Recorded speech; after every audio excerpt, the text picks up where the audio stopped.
institutions and also appropriate authorities to be able to assist in managing the sub-frameworks under which they preside over.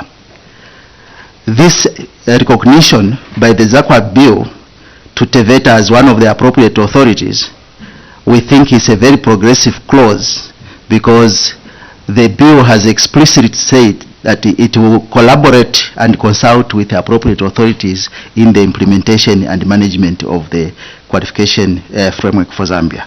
So in this regard, Chairperson, we think the bill is actually enhancing the quality of learning. We look at the ZACWA as an institution, as a partner institution that is supporting us to deliver, to facilitate the quality delivery of skills development.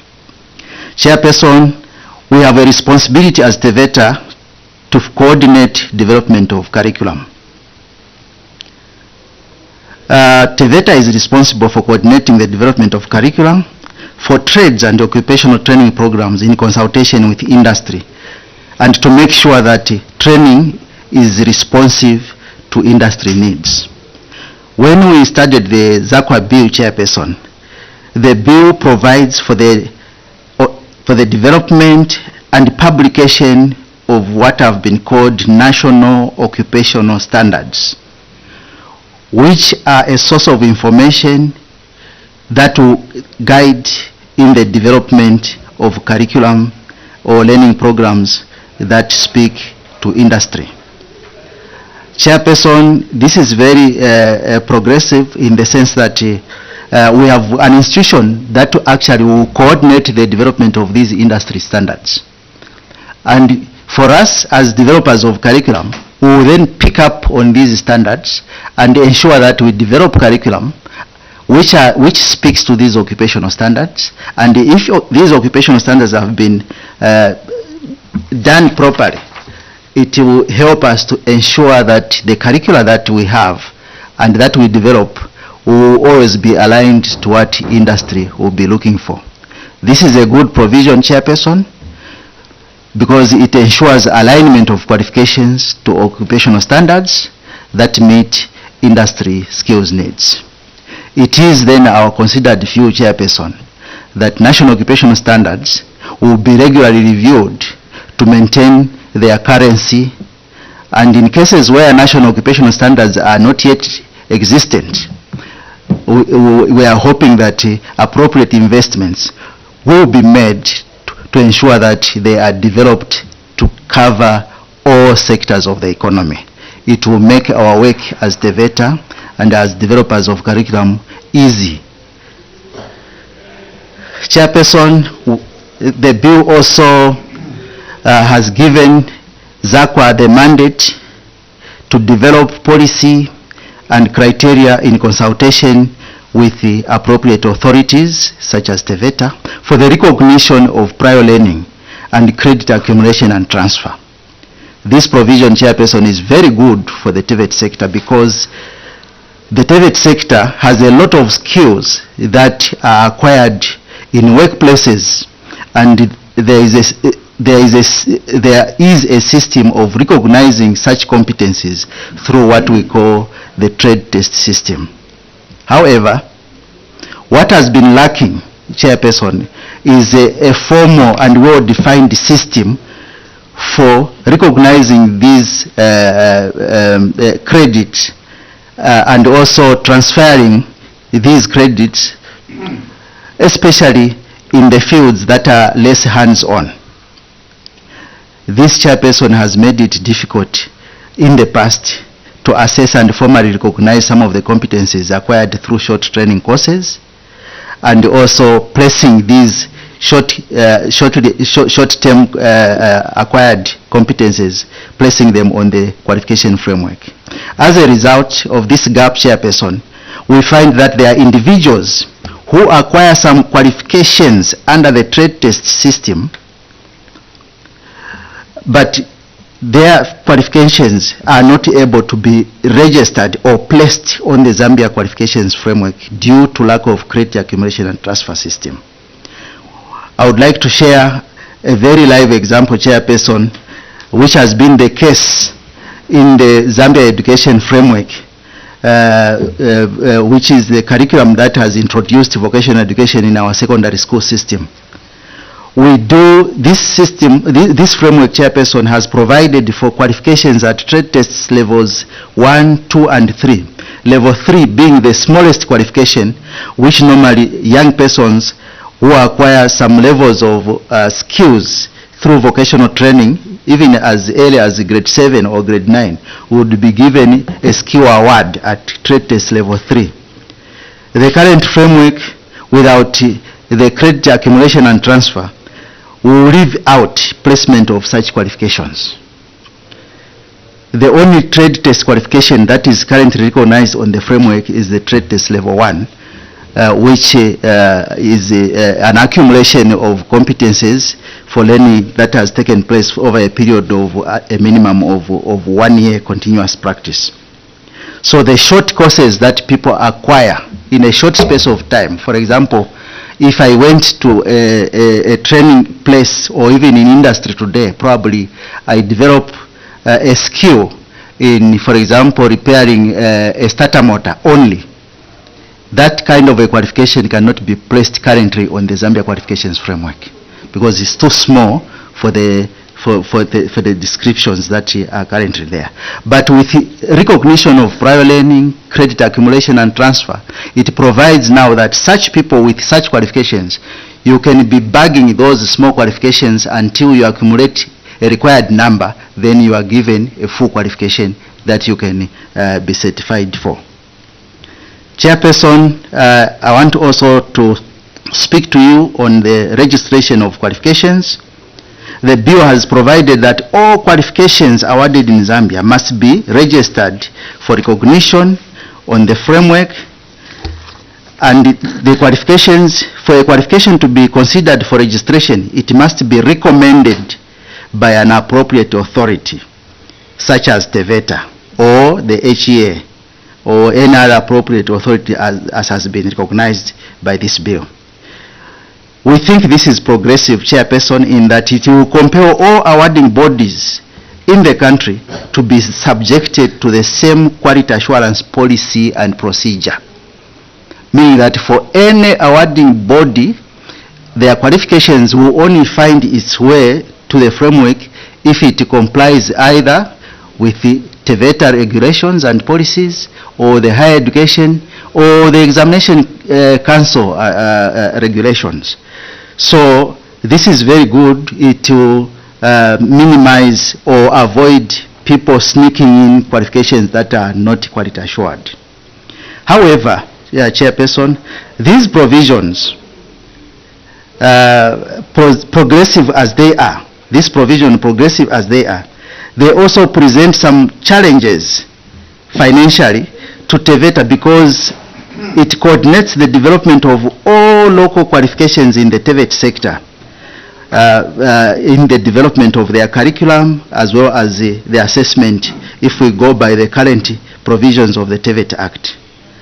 The diversity of skills in the TVET sector translates into huge financial obligation on the TVETA to register qualifications. As we take these qualifications, we develop this qualification, but for us to register it on the framework, we have to pay for each and every qualification, and it's a financial demand on TVETA.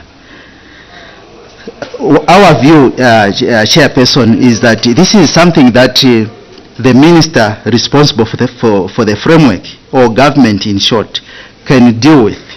Probably a different fee structure would be ideal for micro credentials, because as we begin to identify and register these micro credentials and all the qualifications, probably a different fee structure can be determined through an SI so that it becomes easier for all these emerging skills to be registered on the framework. Otherwise, for us as an institution which is responsible for the submission and registration of these qualifications to the framework, it will call for a lot of money for us to get them registered. It is for that reason that we propose that the minister through an SI may wish to take this into consideration when prescribing fees for registration of qualifications. After all fees for registration of qualifications are prescribed by the minister. Chairperson, let me talk about maintenance of learning achievement. Section 5, specifically subsection 1 of the bill, provides for the establishment and maintenance of a database of learning achievements by Zambia Qualifications Authority. And when we looked at the definition of what a learning achievement is basically a list of qualification holders and the types of qualifications that they have acquired.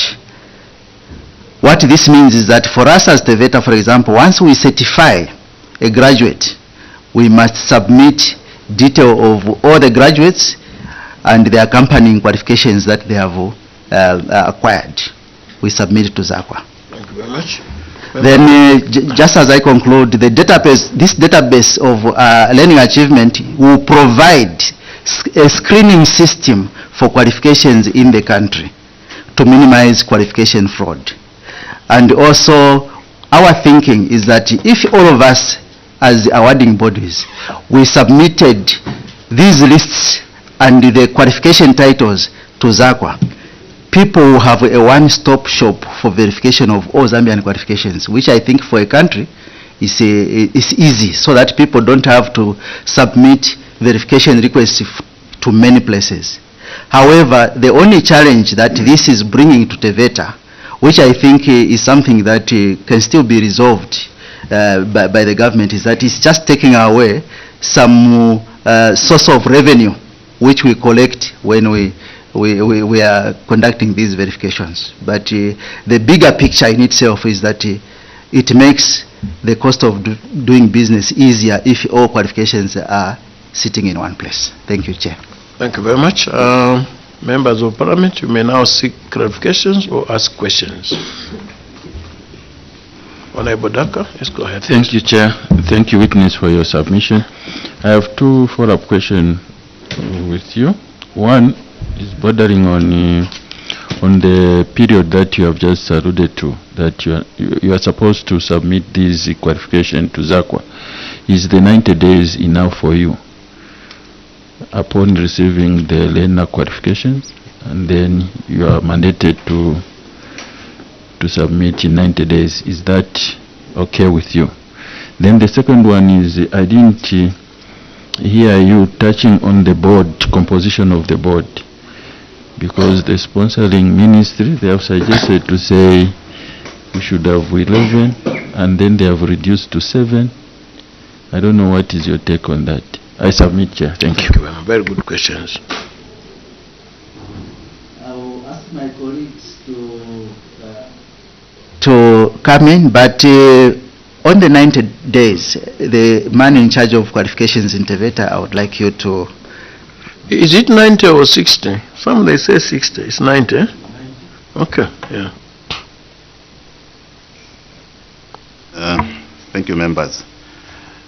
The 90 may not be adequate, because in our regulations for the conduct of exams, after we publish the results, there's a 90-day appeal window in case some student is not satisfied. So we use this window to deal with appeal cases. Maybe we may need to extend to something more than 90 days, because within these 90 days, there's a likelihood that there may be an appeal, and that the appeal may receive favorable response, so it will change the outcomes. So we are of the considered view that maybe we need to increase this maybe to 120 or something, but not 90. I submit. Yeah, but there is a view that you should just hand in, maybe immediately results come out, you hand them in to ZAQUA. ZAQUA approves. What's your comment on that? Maybe let me just explain how our examinations... Yeah, it's not my thinking, but Yeah. there were just concerns like that. I just want to hear your comment, yes. Yeah. Our exams are in two forms. So we have what we refer to as the continuous assessment, which accounts for 40, which is administered at institutional level. then the summative, which is 60, which we administer. So there are always these issues which come. Because at the point of publication, we get a database from the institution, then we also get the results which we administer directly, the summative one, aggregate. So it is at that point that the student knows their final results. So to immediately submit, it may call for us to make changes if we realize something needs to be dealt with. So we are of the view that submitting immediately, and I don't know if Chair, if I heard you correctly, that they also want to approve. Well, no. Well, there was just where, you know, I asked on the number of days, that they were not adequate, but someone suggested they can immediately results are out, you can hand in. But then I was looking at, how important is that period that you wait for corrections to be done, appeals to be done, and so forth. Yeah, I think it's common practice worldwide that there should be a window for appeals. Yeah. And if we are given adequate time, it will improve the efficiency of the process if what we give them are verified results. That's true. Yeah. Thank you, Chairperson. In terms of the size of the board, our view, we are aware that there is a move to reduce the size of boards towards 7, but we are also cognizant of the fact that the stakeholders are many and they need to be represented and their interests taken care of. We would propose 9 to be an ideal size of a board.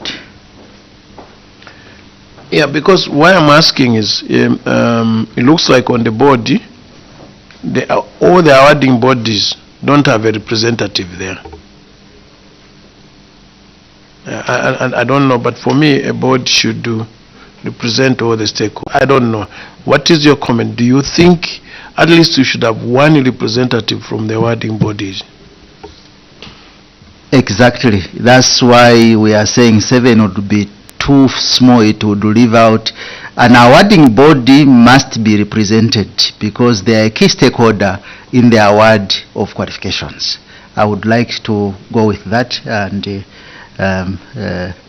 it would be a good idea that one awarding body is represented to speak for the others. Okay. Maybe it's a different one. Through you, Chair, there was another point that you raised on the skills that you award. You mentioned something like the mechanic. It is a small certificate that you can't put it on ZACWA thing. Now, we as MPs, we are encouraging our people to do such small skills which in return they can stand on their own and become self-sustainable. Now, looking at your submission that they will not be accredited to ZACWA, how then are our people going to benefit? Because there's money involved which we are spending using CDF, and if you can't give them recognition to that certificate, meaning we are losing out on some funds that we are pushing to this. I can give an example of driving schools. We are offering that, but if you can't take them on, then it will be a loss to the country. I submit, Chair. Yeah, so I think we need a reaction to that. And also, ZACWA says all the certificates should be registered with them so that they know. Yeah, so just your comment on that. I'll come to you. Thank you, Chairperson. Yeah. That concern is exactly what is being resolved by this provision. This provision is providing for recognition of small credentials, such as driving, such as what we call, in TVET we have what we call skills awards and trade tests. For us in TVET we are already doing it, but it is those that are currently not being taken care of by the old or the existing ZACWA Act and the framework as it stands now. So we have certain credentials that we are awarding as Teveta, which also industry recognizes very much and very important, but they are nowhere on the framework because the current framework does not recognize for micro credentials, like those small qualifications that are acquired within a short space of time, like 3 months. But they are very important, and from the TVET side, we are recognizing them. So that's why we are saying this provision that this bill is proposing to recognize micro credentials and also providing that these credentials can be grouped to make up a qualification. For example, you can come this time, do training on differential systems, you go out. It's important. You can work in a garage to maintain that set of mechanics. You can come back and you just do engines only, you go out. You come back, then you do electricals, you come back. So at the end of the day, you can accumulate these and now earn a certificate in auto mechanics, and that's what this bill is proposing. So we are saying it's progressive. It's already happening in the TVET sector, but you will not see it on the current qualification framework. Thank you, Chair. Thank you very much. The last question now from Honorable Mzingiri. I think we wind up is to have one witness. Thank you. DG, on the composition of the board, you did indicate that it's necessary to have an awarding body on a ZAQUA board. Awarding body are regulated by ZAQUA. And then at the same time they must be on the board, being the bosses, looking after the same staff. I'm looking at DG, what is your comment? If on the TVETA board, Evelyn Horn sits on that board whom you regret, would that not create some conflict, or you report to the same person you regret? What is your comment? I know my colleagues may add. My comment would be... Your mic. My comment would be, what will count is the decision of the board. But for a board to make a sound decision, they must have information that is all-encompassing, taking into consideration the concerns of all the stakeholders that have an interest and that will be impacted by the decision that the board is going to make. So yes, it might, as Evelyn Horn, yes, they will have an interest because they are regulated. But it would be good that they come to the board so that when a decision is made in the board, they have all the information as to why that decision was arrived at that point. So that would be my take. Thank you very much. I think we ran out of time. I wanted to continue. We still have one witness. But my last word is, it's always in a board very important that at least all stakeholders are represented. Yeah, because if one is lacking, it creates problems. Yeah. So thank you very much for your submission. And now that we have come to an end, I'm now removing Cap 12. And thank you very much for coming to VETA and for your good presentation. Wish you well. Yeah, let me just shake hands with you.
takapatula ena wabo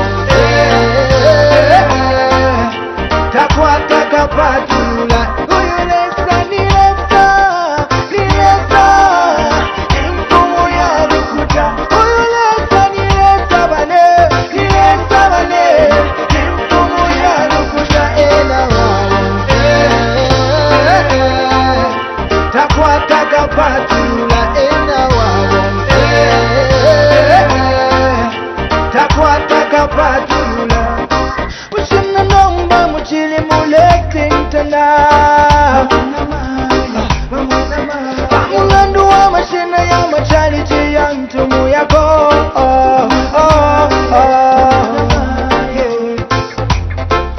ati fwebo ni fwe wa katolika tete tumana kapina bapente imipepele yabo yachongoke fwebo ni fwe bapente tete tumana kapina wa katolika mwana Maria pepa petulubia.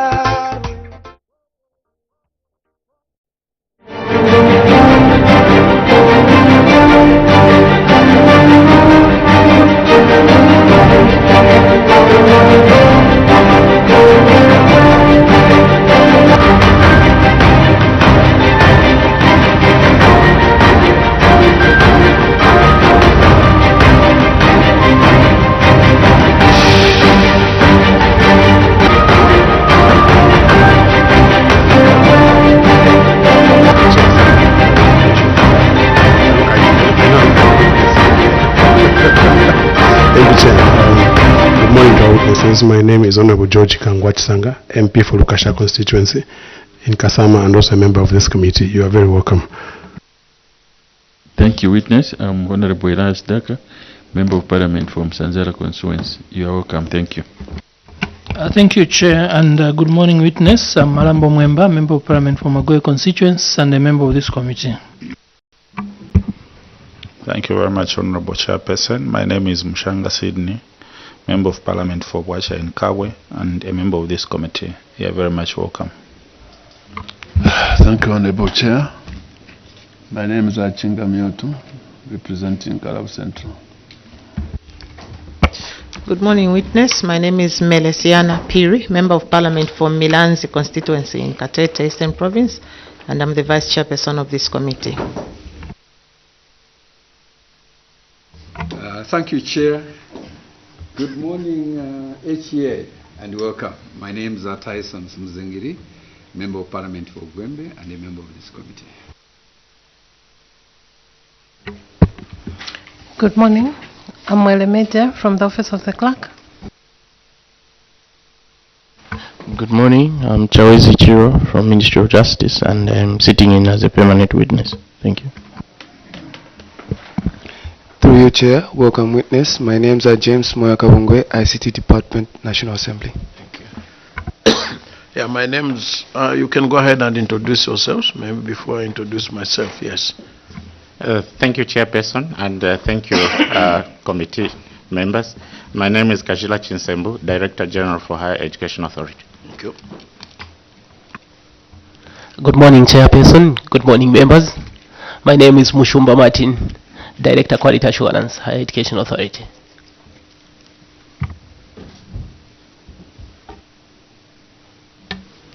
Good morning, Chairperson. Good morning, members of Parliament. My name is Tafuna Piri, Legal Counsel and Board Secretary, Higher Education Authority. Thank you. Good morning, members of Parliament. My name is Bibo Boniface Msoba. I'm the Corporate Communications Officer, Higher Education Authority. Thank you very much. My name is Harry Kamboni, Chair of this committee and a Member of Parliament for Kalomo Central. You are welcome.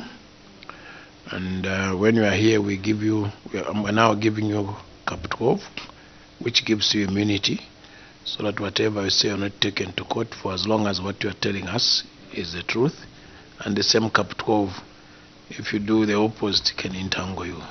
So my suggestion is you take us through the paper, preferably if you can finish within 12 minutes. Then members of Parliament will seek clarification or ask questions. Thank you. Thank you, Chairperson, and thank you, honorable members. I'll speak to the first part, then later I'll ask also my colleague to speak to the later section of our submission. We are from the Higher Education Authority, and the Higher Education Authority is a sister institution to the Zambia Qualifications Authority, but we are under separate acts of Parliament. Our role as Higher Education Authority is to accredit learning programs, to register universities and colleges, both private and public. And the role of ZACWA is to register qualifications. The Higher Education Authority is also the advisor to the minister on any aspect of higher education. And in 2021, the Higher Education Authority had an amendment to the Higher Education Act. So we are now using the Higher Education Act as amended in 2021. Now, this amendment to the Higher Education Act means that it is important that the Zambia Qualifications Authority perhaps also needs an amendment so that we can redefine our areas of operations. But our position as Higher Education Authority is that perhaps an amendment to the Zambia Qualifications Authority Act would have been sufficient instead of a complete repeal and replace provision. So we think that it is our contention that a repeal and replace mechanism is perhaps too drastic, and that what would have been appropriate would have been an amendment. Secondly, there are 4 institutions which are quasi-government institutions under the Ministry of Education, and these include the Examinations Council of Zambia, the Higher Education Loans and Scholarship Board, the Zambia Qualifications Authority, as well as the Higher Education Authority.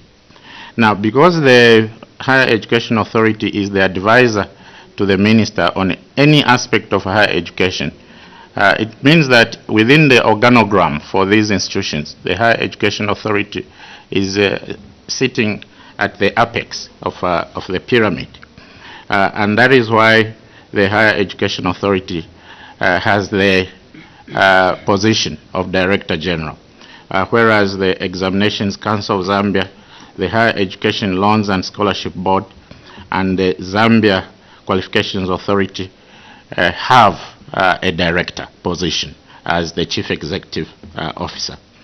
So we find that this proposed bill, which is before this committee, is a Trojan horse and is a mechanism basically and essentially for the sole intent of creating a Director General position.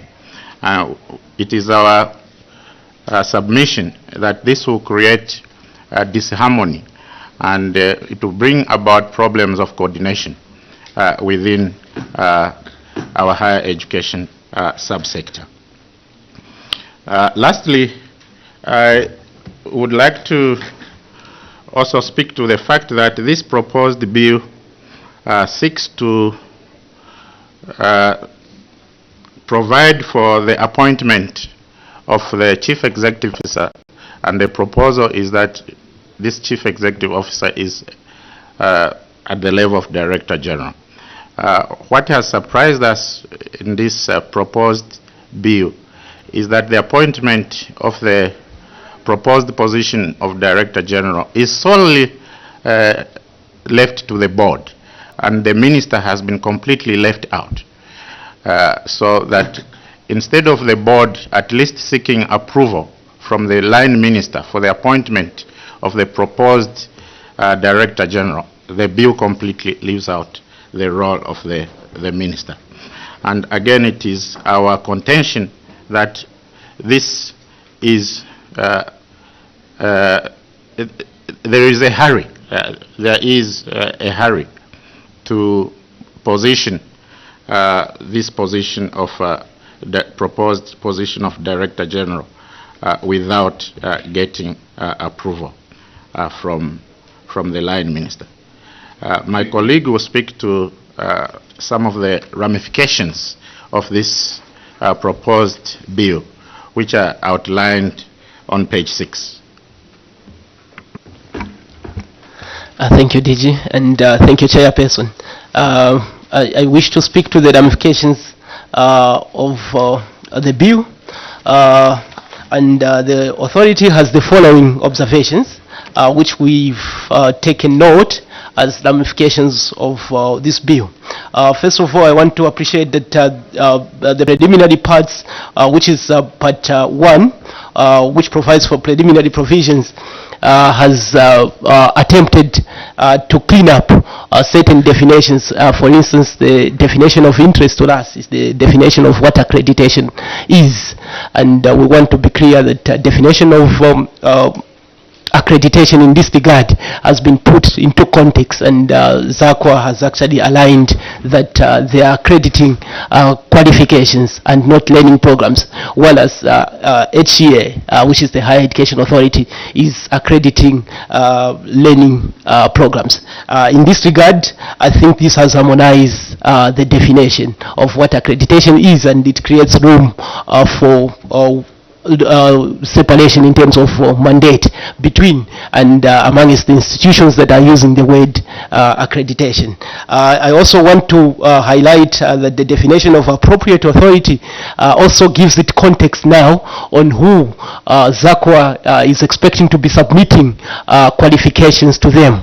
And in this regard, HCA, Higher Education Authority, the Examinations Council of Zambia, as well as TEVETA are recognized as the appropriate bodies that can submit qualifications to ZACWA. In this regard, this seeks to harmonize what we've actually been calling for, where we had disharmony, where a lot of other institutions such as NIPA, NRDC and others could submit qualifications on their own to the Zambia Qualifications Authority, but this is become quite restrictive, which we are quite happy with.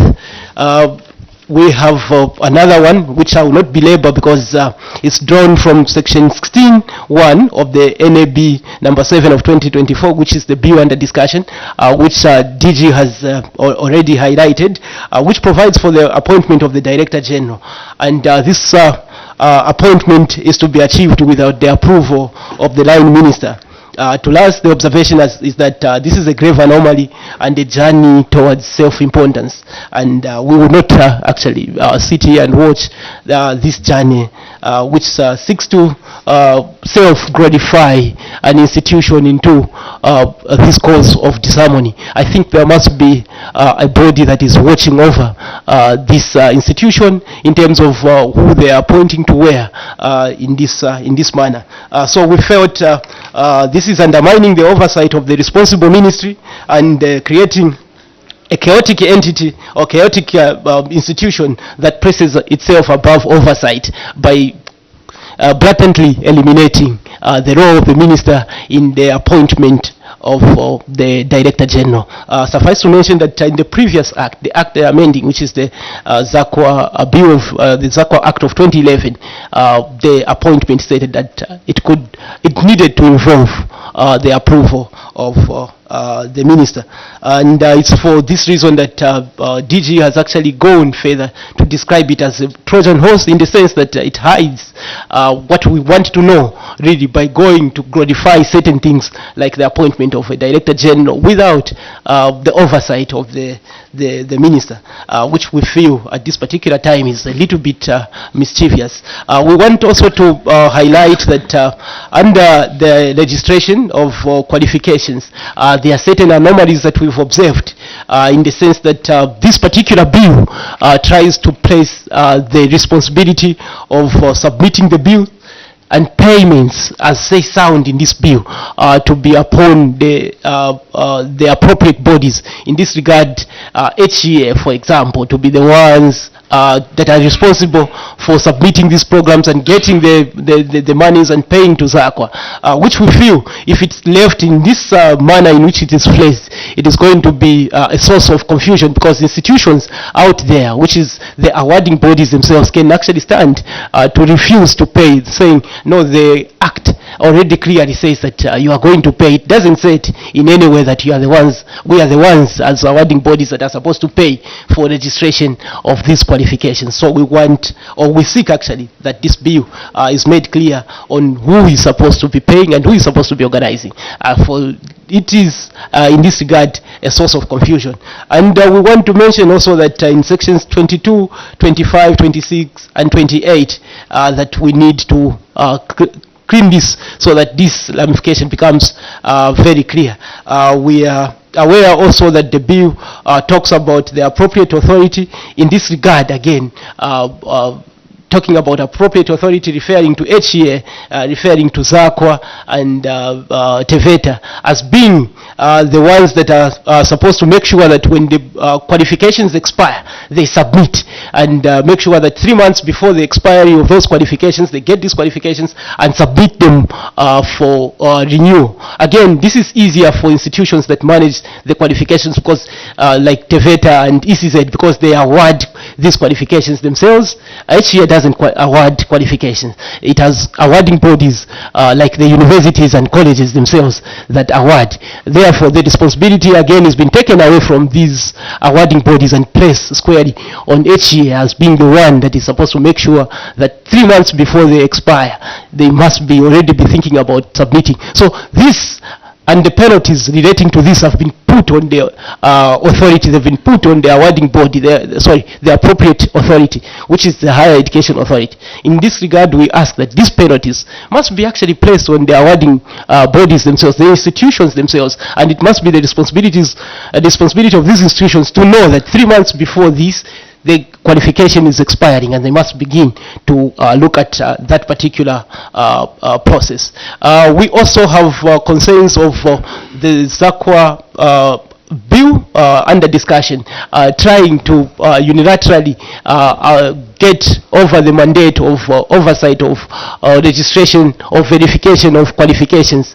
We feel, again, this can be ably discussed by ECZ themselves, but as an advisor, as DG has emphasized, HEA is an advisor to the Minister of Education on higher education matters. And we feel in this regard that there is need for harmony in this sector. And if we have to create harmony, we feel at this particular point that there must be clarity over what role ECZ is going to be having versus the law that ZACWA is going to be having, because from this bill, it's a little bit bullish that it completely overlooks the role of ECZ that it has been playing in registering the qualifications and actually overseeing qualifications.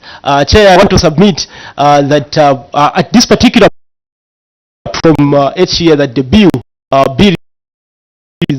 before it is submitted before this August House be refined, focusing on the areas of interest that we've submitted before this August House, and also that we feel there was no need to blatantly throw away the 2011 Act, for it could actually be improved upon by simply amending it. And that is our humble submission before this August House. Chair, we hope we are within the 12 minutes that you've given us.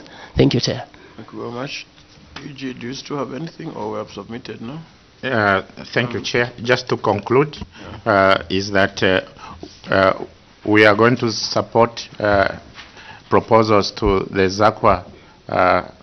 We are going to propose to support a bill from ZACWA that intends to increase the mandate of ZACWA in terms of ZACWA safeguarding and adding value to our system of qualifications.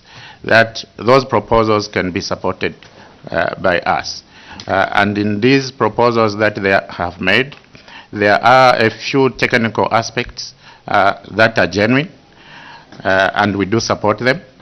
But overall, this proposed bill will bring about administrative confusion, and it will bring about a lot of administrative hiccups. So on the administrative side, we do not support the proposed bill.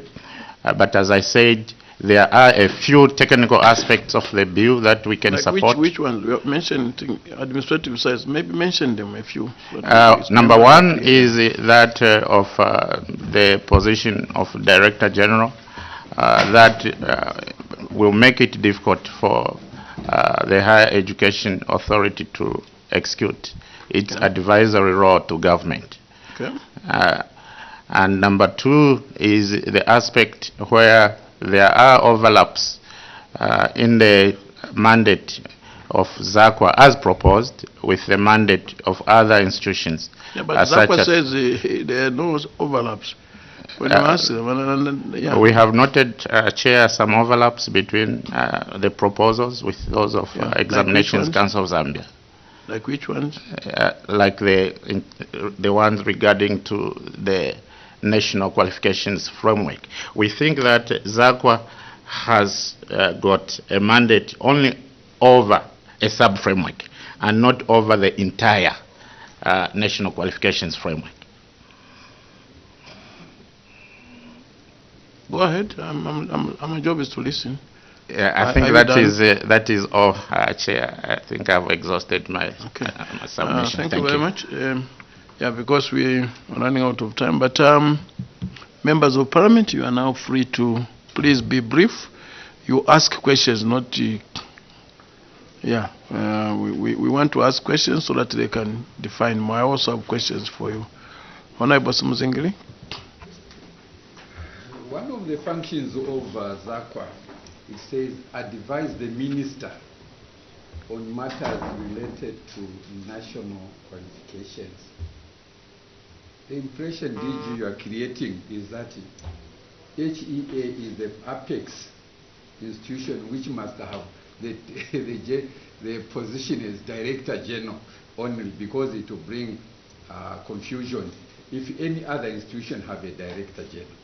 But these have a mandate to advise the minister. And I'm aware of the TEVET Act. They have also a mandate to advise the minister. Is it in your submission that the only institution that must have the overall CEO as Director General, the rest must have CEOs? When they are acting expressly indicates that they are advisor to the minister. Yes, Honorable Song.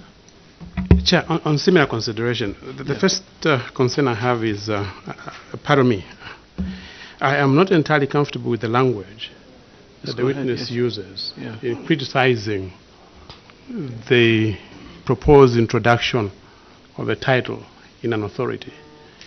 The description of it as being ill-conceived ego, self-importance, that language, I think, I find it very strong.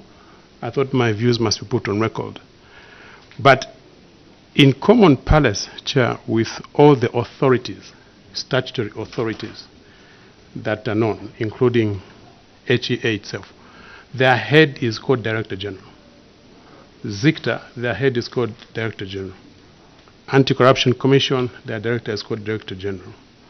DEC, if I'm not mistaken, their head is called Director General. ZRA, which is an authority, the director is called Director General. I am at pains to understand the submission of the witness, why in respect of ZACWA, which is a statutory authority, they strongly feel that for them, their head must just be director, and not Director General. I'm uncomfortable, so I want to be given credible explanations of why they think this difference must be maintained. Thank you, Chair. Yeah, maybe, yeah. So you explain on almost similar.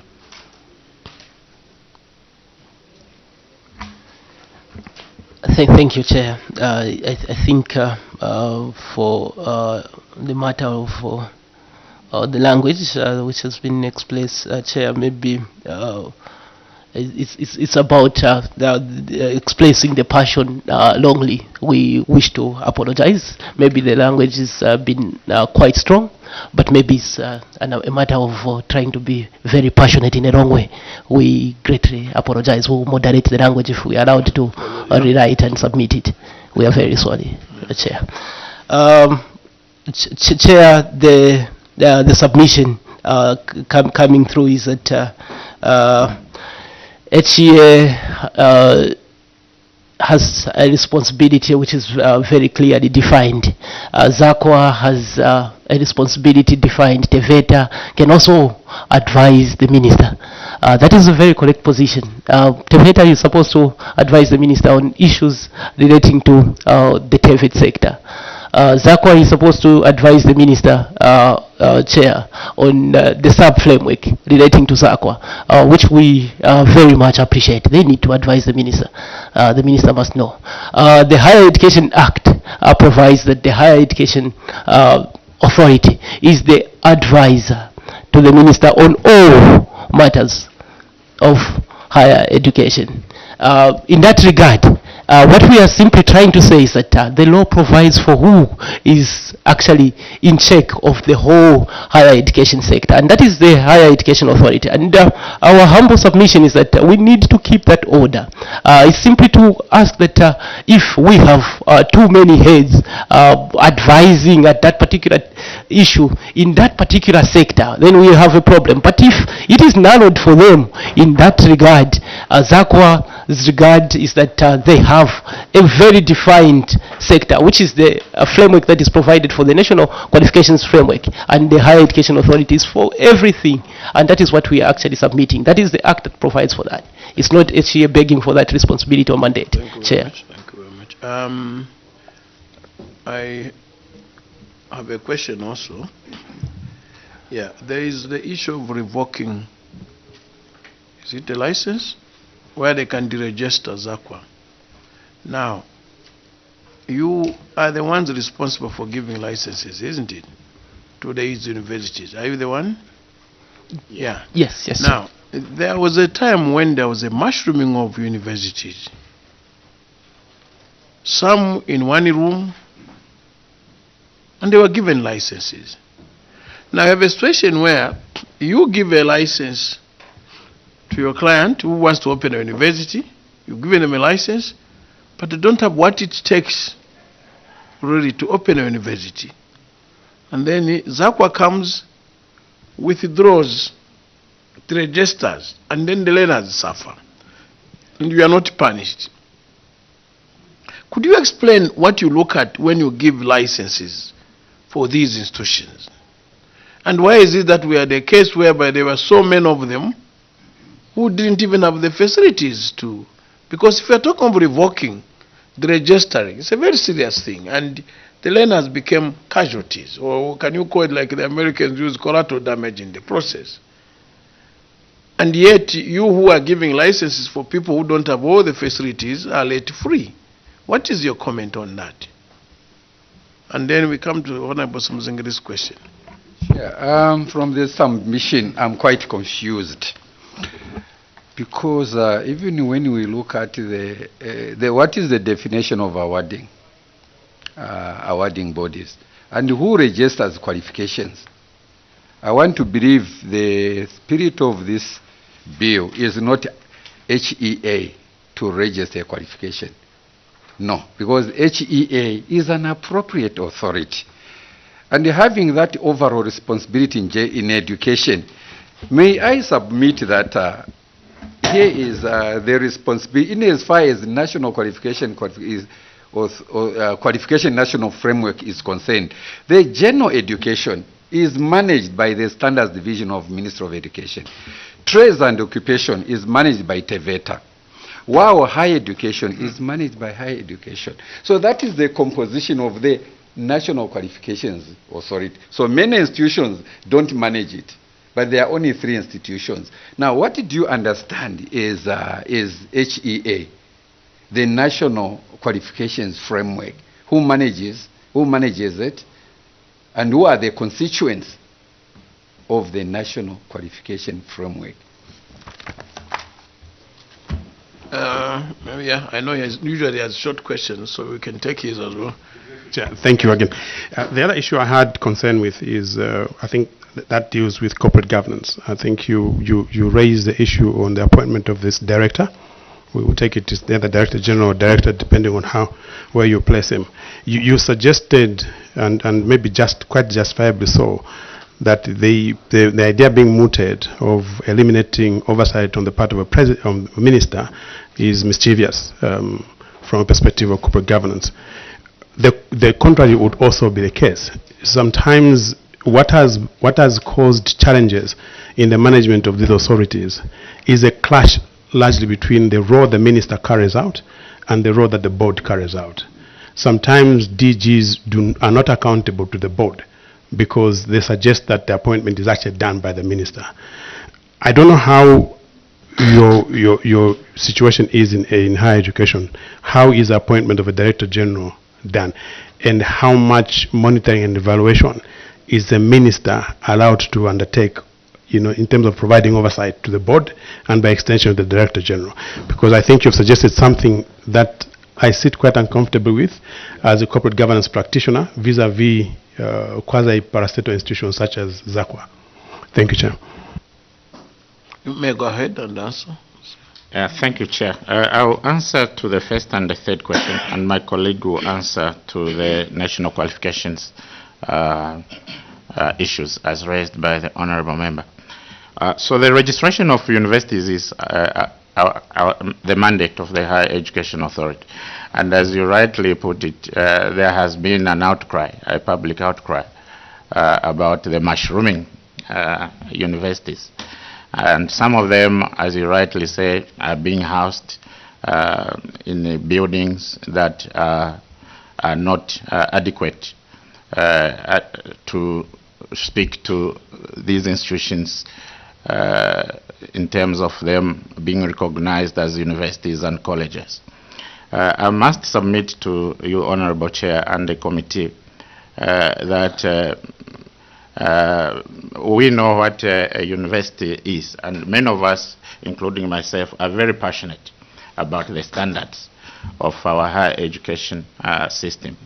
And I share the same sentiments with you when I see some of the institutions that we are calling colleges and universities.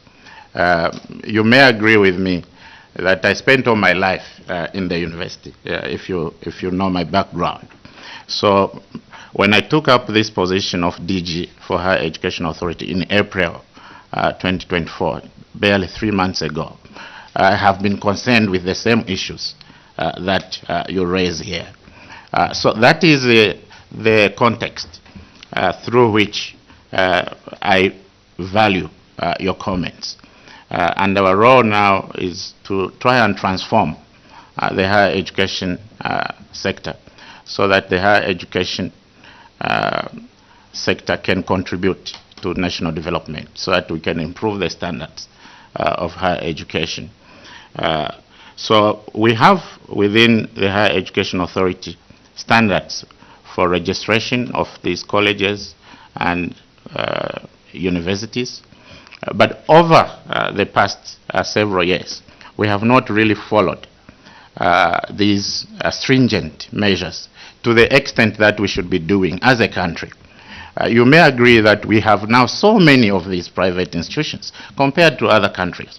And that is the role that we are here to perform, to change this narrative so that we can reposition and re-inspire confidence in our higher education sector. Where was it? I just want to know, was it the criterion of the standards you asked that was weak, or the your institution did not have the capacity, the Higher Education Authority did not have the capacity to go and check whether these standards were there, or maybe the criteria we're using is weak. I don't know. Because people come and go. The institution should still be able to maintain its decorum. Thank you, Chair. And once again, I think I want to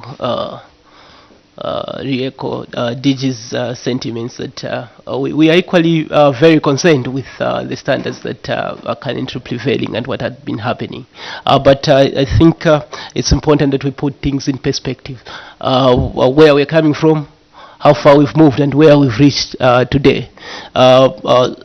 You recall that before the coming in of the Higher Education Authority, the registration of a higher education institution, a university at that particular time, because HE was only overseeing universities.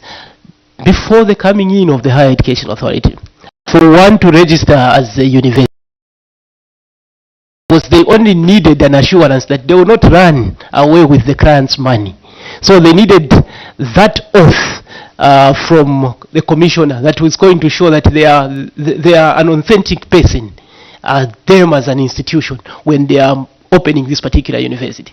So that is as easy as what was needed from the Ministry of Education. So when HEA took over the registration of universities over its mandate, that is in 2015 when it came on board, the responsibility that was there was that, look, what we did to allow quite a number of institutions to get into the sector was to allow access because of the burgeoning numbers in the three institutions that were there. That is the University of Zambia, Mulungushi, and Copperbelt University. So we want to allow access.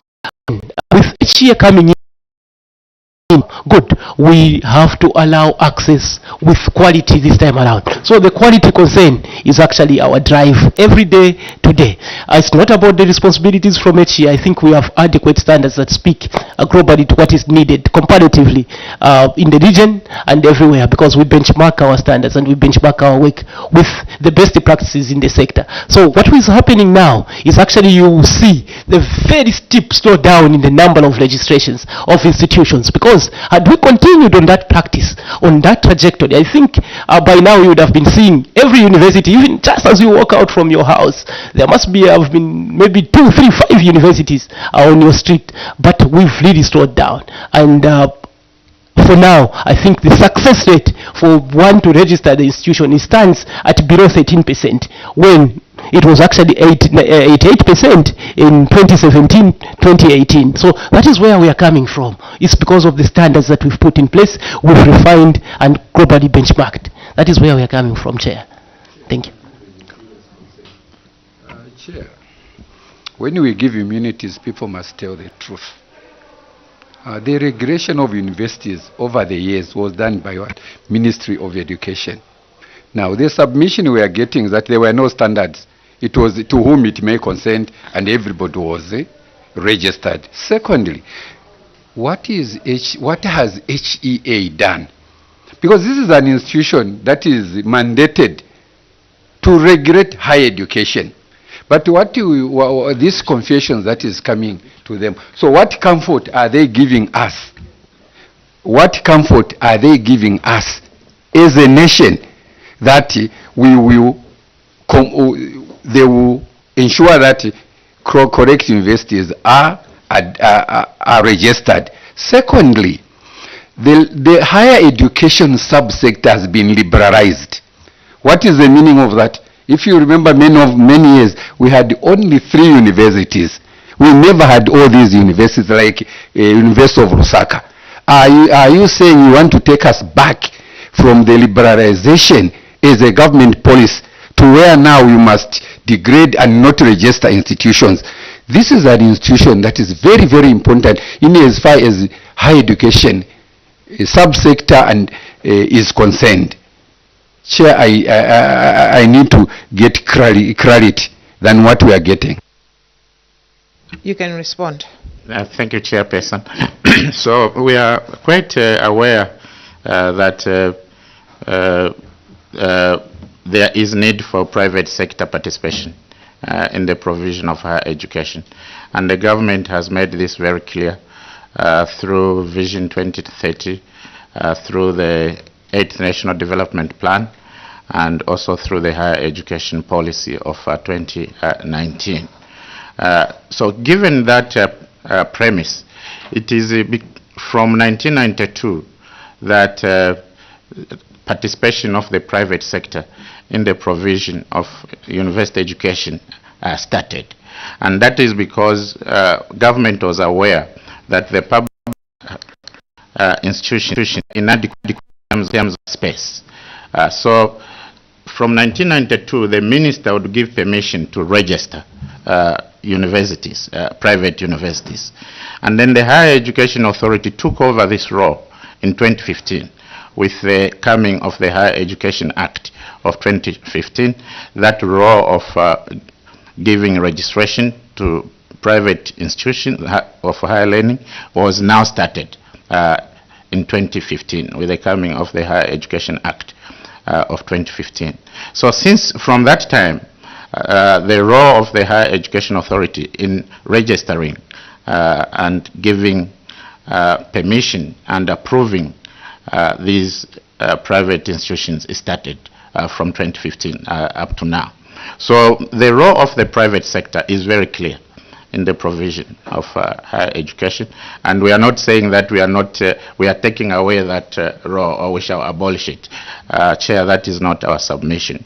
Our submission is that we have, yes, standards. Perhaps these standards for registering private higher education institutions have not been fully enforced, but now we are following up to make sure that the benchmarks and standards for registration are fully enforced so that we can reduce this perception that there is a mushrooming of private universities and colleges.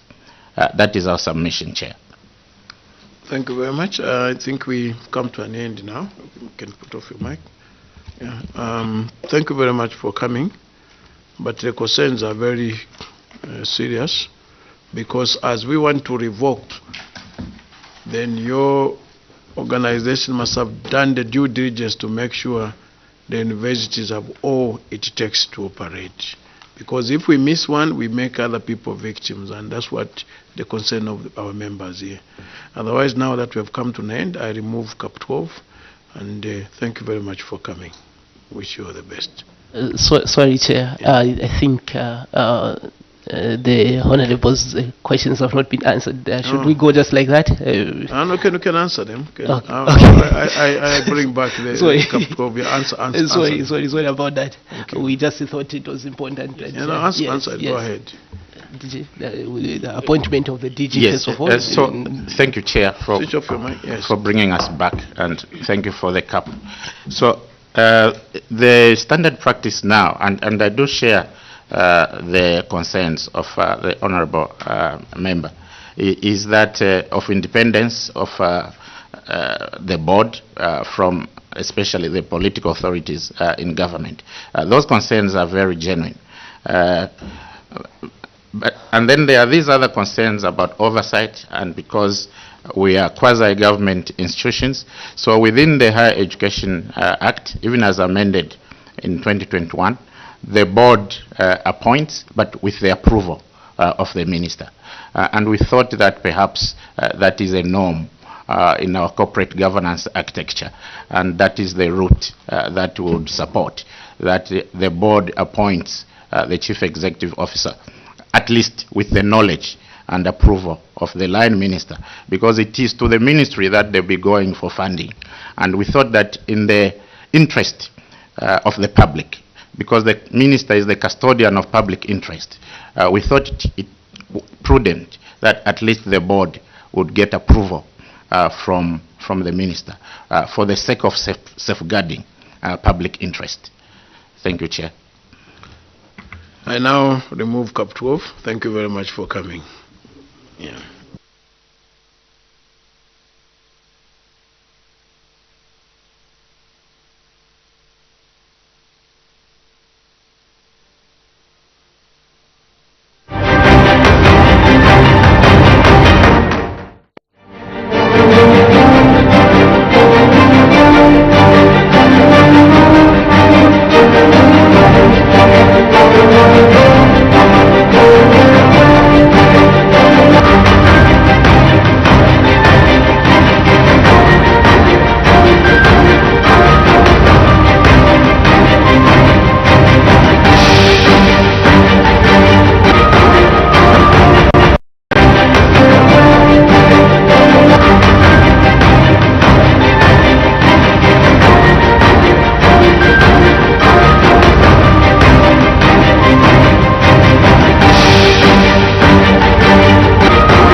can now advertise on Parliament Television and Parliament Radio.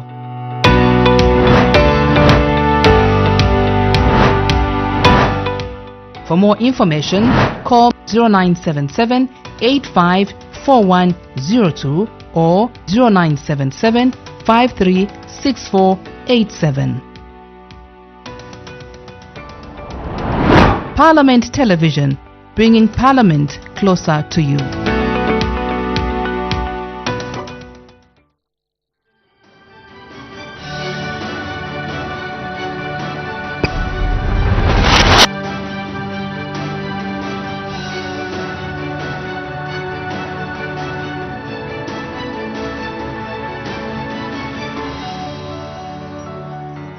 I'm Kapelwa Mbagweta, Member of Parliament for Nkeyema. I went to school for my primary school in Sefula. Then I went to the Sheke Secondary School. Then to the University of Zambia. After completing at the University of Zambia, that time we had the one holding company called Zimco. I started working at Zesco, where I spent most of my time, I think around 10 years. Then I was transferred to Zambia State Insurance. From Zambia State Insurance, I was transferred to Zimco head office, where I stayed until Zimco went into voluntary liquidation as a result of a political decision by the government then. From that, I went into the private sector. I worked for PricewaterhouseCoopers for a number of years. Then I went to NAPSA, where I was the first director of human resources in the Transform the National Provident Fund. After that, I retired, became a full-time and also on the sidelines a politician. This is my second term. I was first elected in 2016-2021. I'm married, 5 children.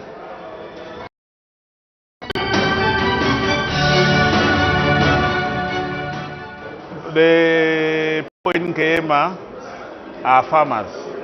As a matter of fact, Nkeyema is the bread basket of Western Province, second only or probably at par with Kaoma. And so we do a lot of farming there. And in the future, after we've done all the basics, we will be applying some of the CDF to productive activities. Productive activities in the sense that you buy tractors and that sort of thing.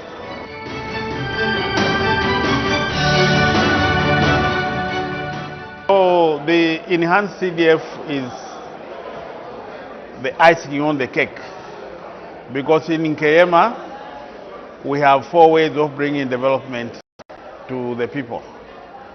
Firstly, through central government. Secondly, through CDF now. Thirdly, through corporates and the international non-governmental organizations. Of course, the enhanced CDF means that all of a sudden we've been able to do so many things which we never imagined. So, for example,